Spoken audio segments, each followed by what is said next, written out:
Là, ce que nous allons faire, nous allons pratiquer la loi de Snell-Descartes.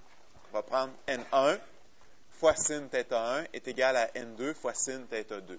Donc, l'indice de réfraction du milieu 1 fois l'angle dans le milieu 1 par rapport à la normale, donc l'angle d'incidence finalement, est égal à N2, l'indice de réfraction du milieu 2 fois sin θ2, donc θ2, l'angle dans le milieu 2, donc l'angle de réfraction, le R. On va le pratiquer. Vous allez voir, c'est très simple. On va le pratiquer à la page 316. Donc, à la page 316, donc, nous avons un rayon lumineux qui va passer au travers plusieurs milieux parallèles. OK?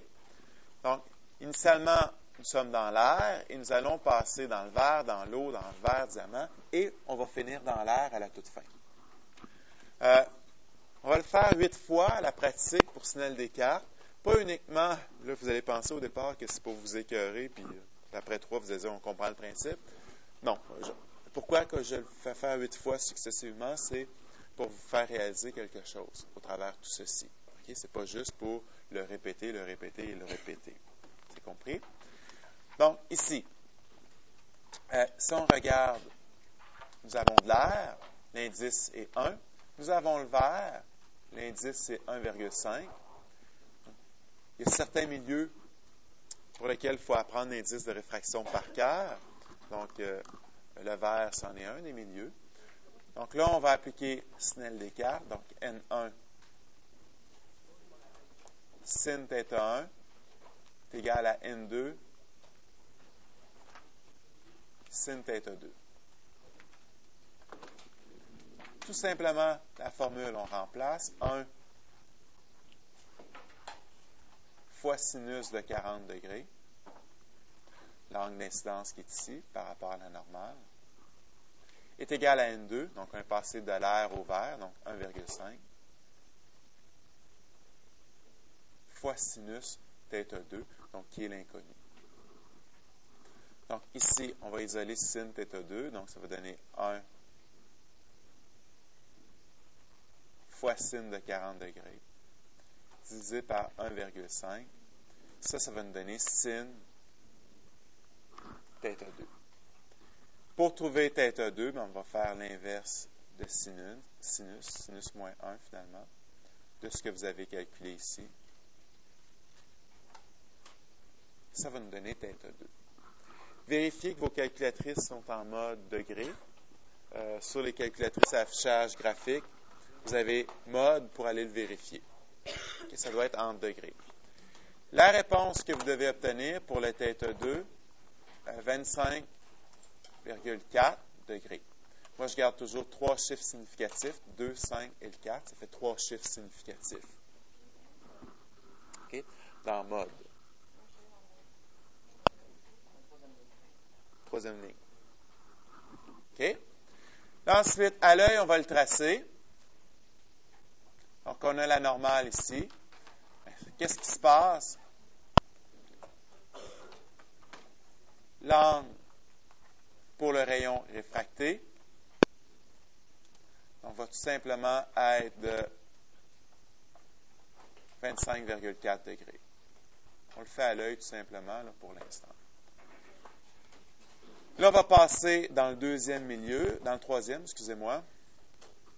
On va passer dans l'eau. Donc là, la normale est ici maintenant.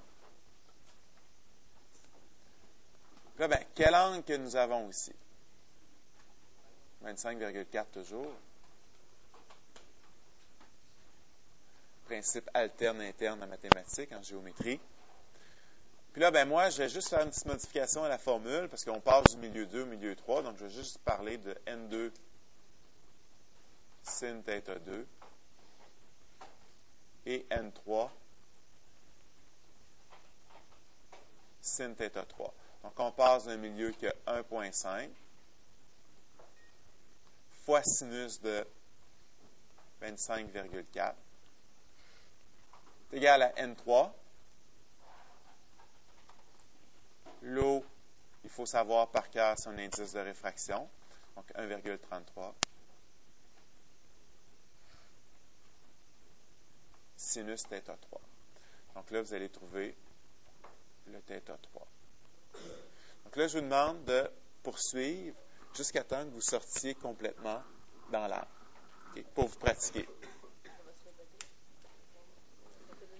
Donc, si on regarde qu'est-ce qui se passe, puis que je fais la propagation successive dans les différents milieux, on se rend compte qu'on est rentré à 40 degrés, bien, on sort à 40 degrés. On est rentré, on était dans l'air, on est sorti dans l'air, bien, c'est normal qu'on sorte avec le même angle, si les surfaces sont toutes parallèles. Puis on l'avait vu précédemment avec le bloc de verre qui avait deux surfaces parallèles. Le rayon entrant et le rayon sortant sont parallèles. Okay? Si les surfaces sont parallèles. On voit aussi que l'angle qu'on va avoir dans le verre à un endroit, bien, on va l'avoir partout. OK? Partout, partout. Dans un examen, je pourrais facilement arriver au prochain cours, un petit examen, un petit quiz surprise, et vous donnez 100 milieux différents, un après l'autre, pas un pareil, 100 différents. Puis vous demandez l'angle dans le 53e. Je te donne, c'est quoi le départ? Je te donne tous les autres, le 2, 3, 4, 5, 6, 7, 8, jusqu'au 53e. Puis, je laisserai 60 secondes pour m'écrire la réponse. Tu n'auras pas le temps de calculer 53. Puis, ici, c'est quoi ta réponse?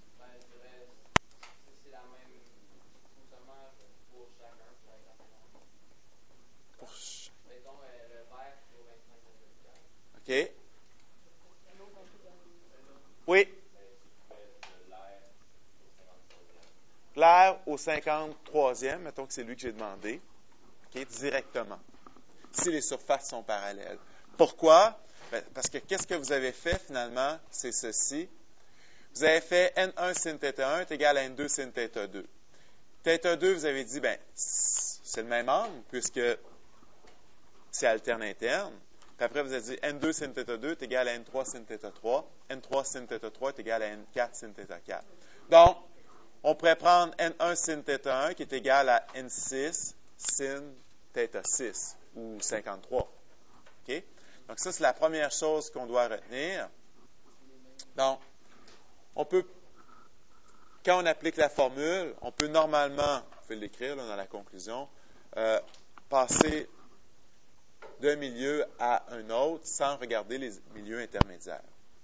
Donc, on peut passer d'un milieu à un autre sans regarder les milieux intermédiaires. Normalement, ça fonctionne.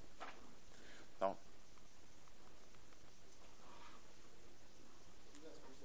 okay. Donc on peut faire N1 sin θ1 est égal à N2 sin, pas N2,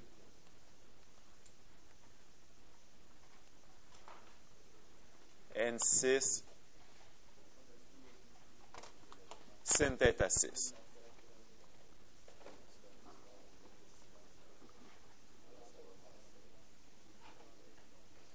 OK?